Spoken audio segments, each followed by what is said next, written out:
Doodlebud here with a voiceover style video. Just been a little hectic, but I wanted to grind this nib. I love this Leonardo Mosaico I was sent by Goldspot. It is blissful in the hand, but the nib just is a little boring for what I think this pen should do. It's a fine point nib. It's this elastic one. It writes really nice and smooth. It's fantastic, but it doesn't seem to suit the pen, if you know what I mean. It just needs something different. So I thought this would be a great candidate for my cursive italic. It's got a little bounce to it, and I think with the line variation would be good. This is just the crude initial part. You can see here I'm not quite flat, so I'm going to smooth that out when I go to the 1000 grit. If you want a detailed video on how I do these grinds, this cursive italic style, check my nib grinding and tuning playlist. I did a video where I talk about the grind, but in this video I'm going to talk more about the pen and just being able to think about how you want to use a pen, and maybe the nib you have is the wrong character for that pen. And this is kind of why I got into learning how to tune and adjust and grind my pens, because after a while of like fines and mediums and broads or extra fines, you want to see what else there is, and there's a lot of options available with fountain pens. So changing the grind on how it works is the best way for me to do it. I just absolutely love doing it, getting it just right. This is the setup I'm currently using. I do have an upgrade. So I purchased the Dremel tool after talking to Josh Lax. I learned a lot from him, learned about his setup, and I thought that sounds like I need to do that. To do the type of grinding I want to do, a little more proficient, I need to change my setup. He has an advantage over me. Doing it this way, when you grind, you get to see what you did. When you have a rotary setup, you get to see what you're doing. So you don't find out afterwards if you screwed up or if you're even, if you're not, if you rounded one side more than the other.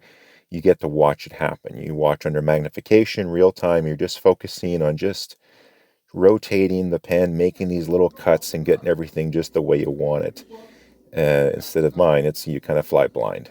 But it's good enough for homegrown. I've done a bunch of nibs that way. I enjoy it, but time for a step it up a bit. So this is where it's at.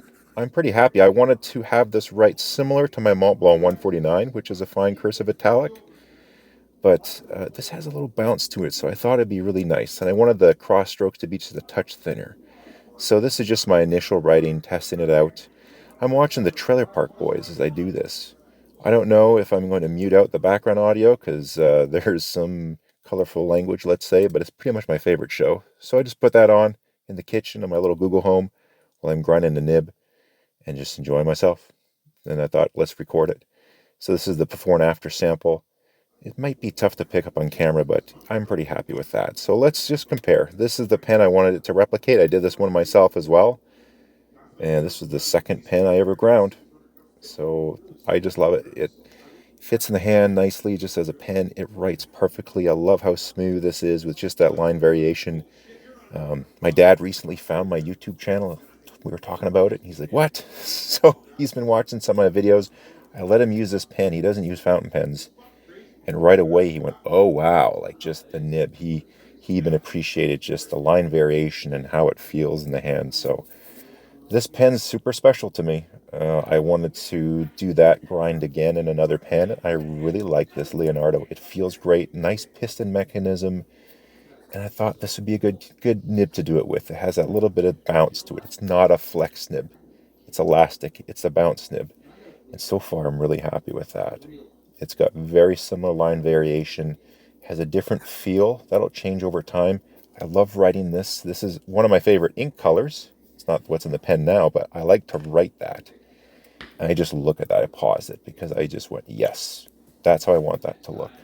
So far I'm pretty happy. Let's get the Mont Blanc 149 and see if it looks pretty similar. And they're pretty close to each other as far as, the thick and thin. I think the Leonardo, my cross strokes, the hairlines are a touch more hairline. But here we go. So you can see before and after. Again, it might not be easy to pick up in the video, but when you're there with the pen, you notice the difference. It's how it feels and how it looks. It's cool. You're able to shape your nib to make your letters look the way you want them to look.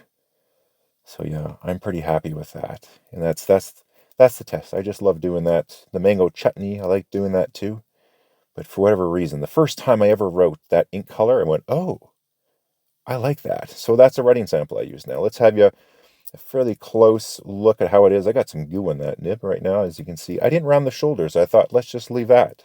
See how that impacts the grind.